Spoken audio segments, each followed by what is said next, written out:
Assalamualaikum warahmatullahi wabarakatuh. Perkenalkan, nama saya Anjani Baroroh, NPM 2301011006, Prodi PAI semester 2.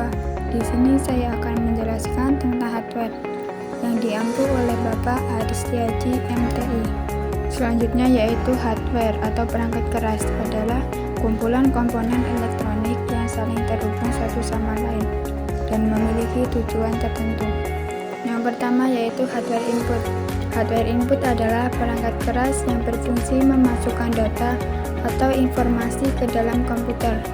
Contoh dari hardware input adalah mouse. Mouse komputer merupakan perangkat pemasukan yang berfungsi untuk menggerakkan kursor pada komputer.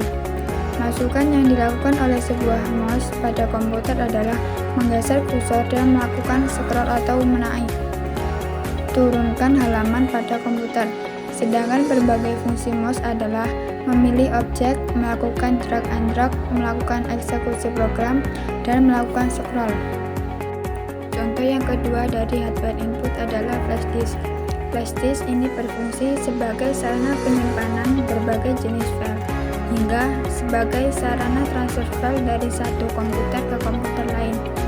Selain itu, juga berfungsi sebagai pemutar audio atau video, hingga sarana install ulang sistem operasi. Selanjutnya yaitu hardware proses. Hardware proses ini berfungsi untuk mengolah atau memproses berbagai data dan informasi yang dimasukkan ke dalam komputer. Contoh hardware proses adalah yang pertama yaitu RAM. RAM ini berfungsi sebagai memori penyimpanan sementara yang bersifat acak. RAM hanya berjalan saat komputer dinyalakan. Ketika dimatikan, maka RAM tak akan berjalan dan memori yang tersimpan akan hilang secara otomatis. Contoh yang kedua yaitu CPU. CPU adalah komponen paling penting pada sistem komputer.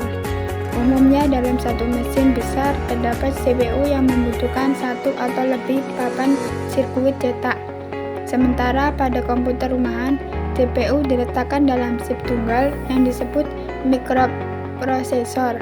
Fungsi utama dari CPU adalah melakukan operasi aritmatika dan logika terhadap data yang diambil dari memori atau dari informasi yang dimasukkan melalui beberapa perangkat keras seperti papan ketik, pemindai, tuas kontrol, maupun tikus. CPU dikontrol menggunakan sekumpulan instruksi perangkat lunak komputer. Yang ketiga yaitu hardware output.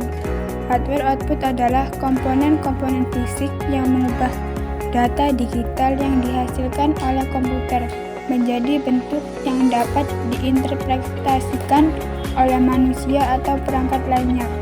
Penggunaan perangkat ini turut melibatkan penggunaan layar, suara, atau bentuk lain dari keluaran yang dapat diindra. Contoh hardware output yaitu yang pertama monitor. Monitor berfungsi perangkat output ini adalah untuk menghasilkan atau menampilkan gambar dari komputer. Semua tampilan dari hasil berjalannya pemrosesan komputer bakal ditayangkan pada monitor. Contoh hardware output yang kedua yaitu proyektor. Proyektor berfungsi seperti monitor, yaitu menampilkan konten termuat di komputer, akan tetapi lewat proyeksi cahaya dan lensa. Proyektor dapat menampilkan konten komputer ke bidang yang lebih besar, seperti layar besar atau dinding. Yang terakhir yaitu hardware storage. Perangkat penyimpanan atau storage device adalah hardware yang menyimpan informasi dan data, baik itu di dalam perangkat komputer maupun di luar. Contoh hardware storage yaitu yang pertama hard disk drive atau HDD, perangkat keras penyimpanan data yang menggunakan piringan magnetik untuk menyimpan data secara permanen.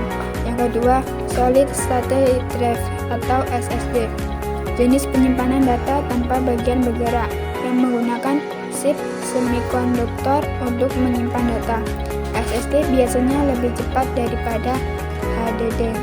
Terima kasih telah mendengarkan presentasi dari saya. Saya ucapkan terima kasih. Wassalamualaikum warahmatullahi wabarakatuh.